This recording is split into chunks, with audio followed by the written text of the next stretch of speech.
Welcome to our TOEFL Listening Lab. Today, we're diving into a campus conversation to sharpen your ability to catch key details and identify solutions in real time. If you found this breakdown helpful, make sure to subscribe to my TOEFL for more expert strategies. Let's keep building your confidence together for test day. Listen carefully to this interaction between a student and a staff member. Pay close attention to the specific technical issue the student describes and how the staff member suggests resolving it. My laptop won't connect to the campus Wi-Fi since the update this morning. That's a common issue. You need to download the new security certificate from our website. I tried, but I can't get online to download it. You can use the guest network temporarily to access the support page. Oh, I didn't know there was a guest network. Does it require a password? No, it's open, but it only allows access to university websites. Man, my laptop won't connect to the campus Wi-Fi since the update this morning. In this opening, the man clearly states his dilemma: my laptop won't connect following a system update. This sets the stage for a service-related interaction where a specific technical barrier is the main topic. Woman, that's a common issue. You need to download the new security certificate from our website. The woman identifies the cause as a common issue and provides a specific instruction to download the new security certificate. This turn transitions the conversation from a problem to a potential technical fix. Man, I tried, but I can't get online to download it. The man encounters a logical hurdle, explaining that he can't get online to perform the fix she just suggested. This indicates that the first solution is not immediately accessible due to his current lack of connectivity. Woman, you can use the guest network temporarily to access the support page. The woman offers a workaround by suggesting the guest network temporarily. This detail is crucial as it provides a middle step to access the support page without needing the main campus Wi-Fi first. Man, I didn't know there was a guest network. Does it require a password? The man asks a clarifying question about whether the network might require a password. This shows he is processing the new information and looking for potential obstacles to this secondary solution. Woman, no, it's open, but it only allows access to university websites. The woman clarifies that the network is open but restricted, as it only allows access to specific internal sites. This distinction is a key detail regarding the functionality of the guest network that might be tested. Why is the man seeking help at the IT desk?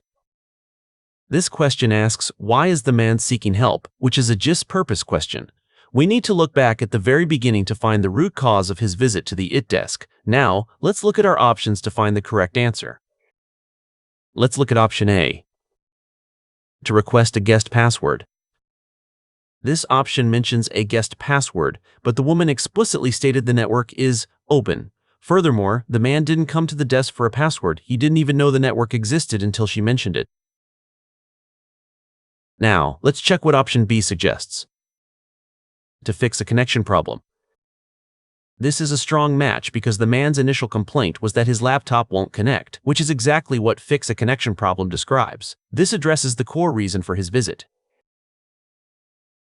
Here is option C. Let's see if it fits the dialogue.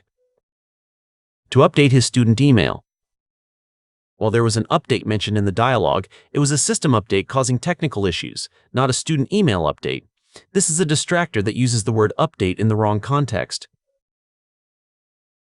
Finally, let's evaluate option D. To buy a new laptop. The man is trying to fix his current laptop, not buy a new laptop.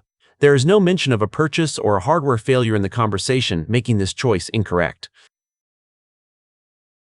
The correct choice is option B, since the entire interaction revolves around the man's inability to get his device online after a recent update.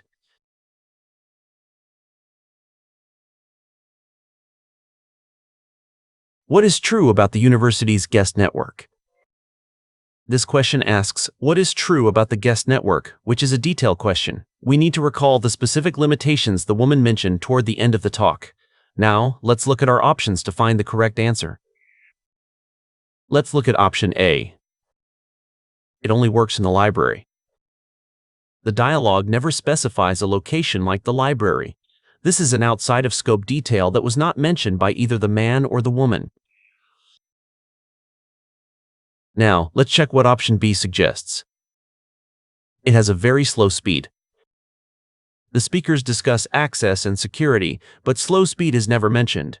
This is a common real-world assumption about guest networks, but it's not supported by the audio stimulus. Here is option C. Let's see if it fits the dialogue. It limits which websites users visit.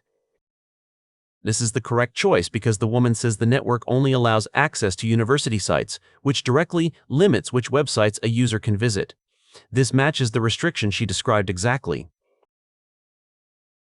Finally, let's evaluate option D. It requires a complicated password. This contradicts the woman's statement that the network is open. Therefore, it wouldn't have a complicated password or any password at all, making this option incorrect. The correct choice is option C, since it accurately reflects the restriction the woman described regarding university-only access for guest users. Per se in TOEFL listening, always focus on the initial problem stated by the student and the specific conditions or limitations of the solutions provided by the staff. Practice identifying these pivot points in the conversation to stay ahead of the questions. Great job today!